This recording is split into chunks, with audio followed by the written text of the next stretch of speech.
दोस्तों नमस्कार। मैं अनिल चंडाल फरीदाबाद।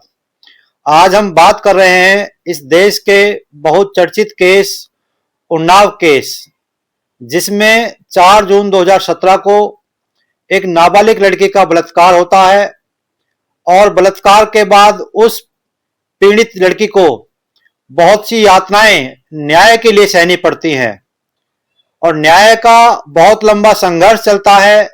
संघर्ष के दौरान वो अपने पिता को खोती है, अपने रिलेटिव को खोती है और उसको अपना शहर छोड़ना पड़ता है न्याय के लिए।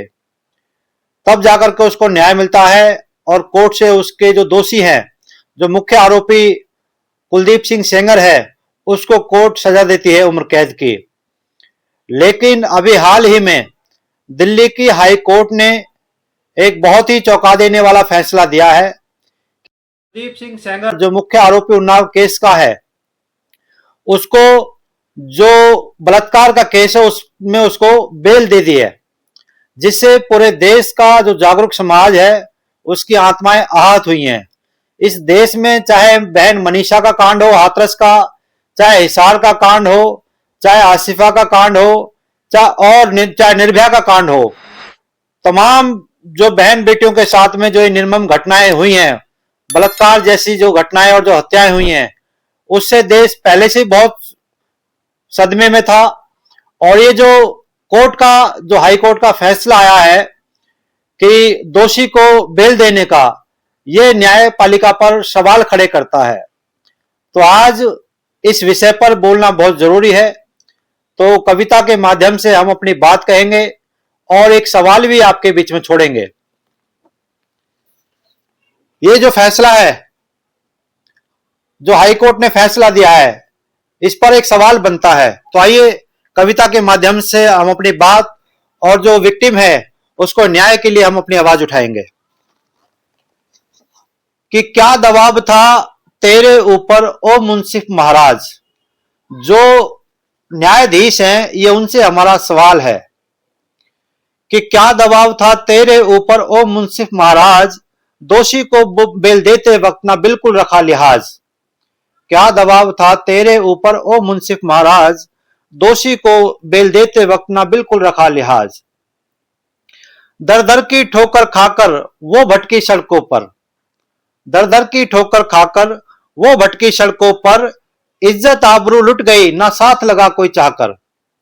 दर दर की ठोकर खाकर वो भटकी सड़कों पर, इज्जत आबरू लुट गई ना साथ लगा कोई चाहकर। न्यायालयों पर हावी हो गया, न्यायालयों पर हावी हो गया अब सत्ता का राज, दोषी को बेल देते वक्त ना बिल्कुल रखा लिहाज। उन्नाव की पीड़ित लड़की का, उन्नाव की पीड़ित लड़की का हुआ सामूहिक बलात्कार। उन्नाव की पीड़ित लड़की का सामूहिक हुआ बलात्कार, मुख्य आरोपी कुलदीप सेंगर था सरकार में भागीदार।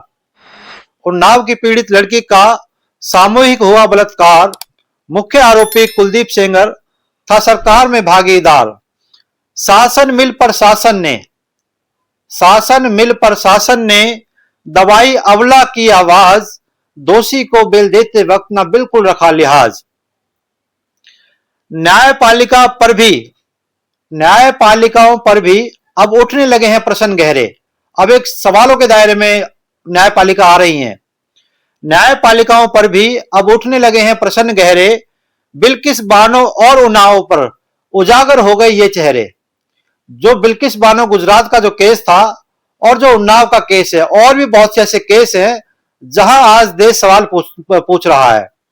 न्यायपालिकाओं पर भी अब उठने लगे हैं प्रश्न गहरे, बिल्किस बानो और उन्नाव पर उजागर हो गए ये चेहरे। निर्दोष भटक रहे दर बदर, निर्दोष भटक रहे दर बदर, अब ऐसा बना रिवाज, दोषी को बेल देते वक्त ना बिल्कुल रखा लिहाज। एक अदालत ने साबित कर दिया, एक अदालत ने साबित कर दिया तुझ पर सारा दोष। एक अदालत ने साबित कर दिया तुझ पर सारा दोष, फिर हाई कोर्ट में कैसे हो गया कुलदीप सेंगर निर्दोष।